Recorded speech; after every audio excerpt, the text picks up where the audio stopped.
بسم اللہ الرحمن الرحیم۔ حضرت طلحہ بن عبید اللہ رضی اللہ تعالی عنہم کا واقعہ۔ آپ کا نام نامی بھی عشرہ مبشرہ کی فہرست گرامی میں ہے۔ مکہ مکرمہ کے اندر خاندان قریش میں آپ کی پیدائش ہوئی۔ ماں باپ نے طلحہ نام رکھا، مگر دربار نبوت سے ان کو فیاض و زود و خیر کے معزز القاب عطا ہوئے۔ یہ جماعت صحابہ رضی اللہ تعالی عنہم کے سابقین اولین کے زمرے میں ہیں۔ ان کے اسلام لانے کا واقعہ یہ ہے کہ یہ سلسلہ تجارت بصرہ گئے تو وہاں کے عیسائی پادری نے ان سے دریافت کیا کہ کیا مکہ میں احمد نبی پیدا ہو چکے ہیں۔ انہوں نے حیران ہو کر پوچھا، کون احمد نبی؟ پادری نے کہا، احمد بن عبید اللہ بن عبد المطلب، وہ نبی آخر الزماں ہیں اور ان کی نبوت کے ظہور کا یہی زمانہ ہے، اور ان کی پہچان کا نشان یہ ہے کہ وہ مکہ مکرمہ میں پیدا ہوں گے اور کھجوروں والے شہر مدینہ منورہ کی طرف ہجرت کریں گے۔ چونکہ اس وقت تک حضور اکرم صلی اللہ علیہ وسلم نے اپنی نبوت کا اعلان نہیں فرمایا تھا، اس لیے حضرت طلحہ رضی اللہ تعالی عنہم پادری کو نبی آخر الزماں خاتم النبیین صلی اللہ علیہ وسلم کے بارے میں کوئی جواب نہ دے سکے، لیکن بصرہ سے مکہ معظمہ آنے کے بعد جب ان کو پتہ چلا کہ حضور اکرم صلی اللہ علیہ وسلم نے اپنی نبوت کا اعلان فرما دیا ہے تو حضرت ابوبکر صدیق رضی اللہ تعالی عنہم کے ساتھ بارگاہ نبوت میں حاضر ہو کر مشرف با اسلام ہوئے۔ کفار مکہ نے ان کو بے حد ستایا اور رسی باندھ کر ان کو مارتے رہے، مگر یہ پہاڑ کی طرح دین اسلام پر ثابت قدم رہے۔ پھر ہجرت کر کے مدینہ منورہ چلے گئے اور جنگ بدر کے سوا تمام اسلامی جنگوں میں کفار سے لڑتے رہے۔ جنگ بدر میں ان کی غیر حاضری کو یہ سبب ہوا کہ حضور اقدس صلی اللہ علیہ وسلم نے ان کو اور حضرت سعید بن زید رضی اللہ تعالی عنہم کو ابو سفیان کے قافلے کی تلاش میں بھیج دیا تھا۔ ابو سفیان کا قافلہ ساحل سمندر کے راستے سے مکہ مکرمہ چلا گیا تھا، اور یہ دونوں حضرات جب لوٹ کر میدان بدر میں پہنچے تو جنگ ختم ہو چکی تھی۔ جنگ احد میں انہوں نے بڑی ہی جانبازی اور سرفروشی کا مظاہرہ کیا۔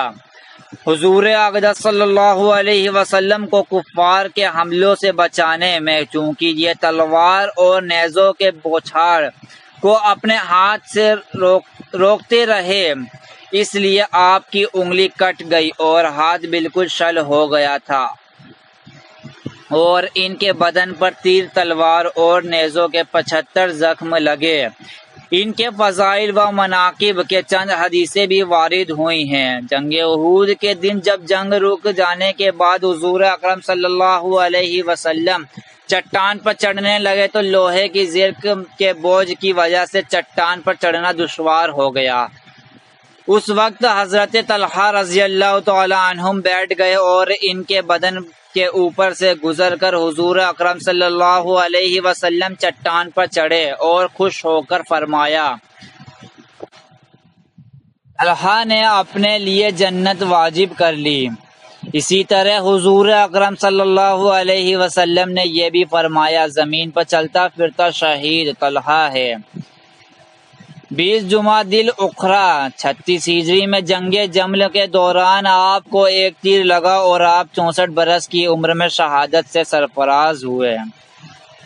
شہادت کے بعد آپ رضی اللہ تعالی عنہم کو بصرہ کے قریب دفن کر دیا گیا، مگر جس مقام پر آپ کی قبر شریف بنی وہ نشیب میں تھا، اس لیے قبر مبارک کبھی کبھی پانی میں ڈوب جاتی تھی۔ آپ رضی اللہ تعالی عنہم نے ایک شخص کو بار بار متواتر خواب میں آ کر اپنی قبر بدلنے کا حکم دیا، چنانچہ اس شخص نے حضرت عبداللہ بن عباس رضی اللہ تعالی عنہم سے اپنا خواب بیان کیا تو آپ نے 10,000 درہم نے ایک صحابی رضی اللہ تعالی عنہم کا مکان خرید کر اس میں قبر کھودی اور حضرت طلحہ رضی اللہ تعالی عنہم کی مقدس لاش کو پرانی قبر میں سے نکال کر اس قبر میں دفن کر دیا۔ کافی مدت گزر جانے کے باوجود آپ رضی اللہ تعالی عنہم کا مقدس جسم سلامت اور بالکل ہی تر و تازہ تھا۔ غور فرمائیے کہ کچی قبر میں جو پانی سے ڈوبی رہتی تھی، ایک مدت گزر جانے کے باوجود ایک ولی اور شہید کی لاش خراب نہیں ہوئی، تو حضرات انبیاء علیہ السلام خصوصاً حضور سید الانبیاء صلی اللہ علیہ وسلم کے مقدس جسم کو قبر کی مٹی بھلا کس طرح خراب کر سکتی ہے؟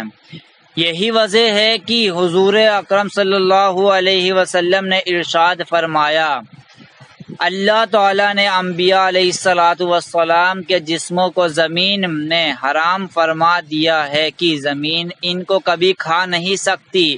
اسی طرح اس روایات سے اس مسئلہ پر بھی روشنی پڑتی ہے کہ شہدائے کرام اپنے لوازم حیات کے ساتھ اپنی اپنی قبروں میں زندہ ہیں، کیونکہ اگر وہ زندہ نہ ہوتے تو قبر میں پانی بھر جانے سے ان کا کیا تکلیف ہوتی۔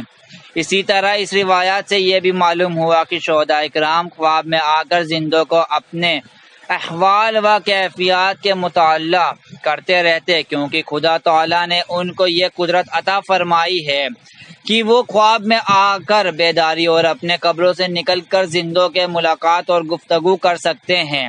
اب غور فرمائیے کہ جب شہیدوں کو یہ حال ہے اور ان کی جسمانی حیات کی یہ شان ہے، تو پھر حضرات انبیاء کرام علیہ السلام خاص کر حضور سید الانبیاء صلی اللہ علیہ وسلم کی جسمانی حیات اور ان کے تصرفات اور ان کی اختیار و اقتدار کا کیا عالم ہوگا۔ غور فرمائیے کہ وہابیوں کے پیشوا مولوی اسماعیل دہلوی نے اپنی کتاب تقویۃ الایمان میں یہ مضمون لکھ کر دیا ہے، حضور اکرم صلی اللہ علیہ وسلم مر کر مٹی میں مل گئے، کتنا بڑا جرم اور ظلم عظیم کیا ہے۔ اللہ اکبر! ان بے ادبوں اور گستاخوں نے اپنے نوکے قلم سے محبین رسول کے قلوب کو کس طرح مجروح و زخمی کیا ہے، اس کا بیان کرنے کے لیے ہمارے پاس الفاظ نہیں ہیں۔ نیکسٹ ویڈیو کنٹینیو انشاءاللہ، سنیں اور دوسروں تک پہنچائیں۔ جزاک اللہ خیرا۔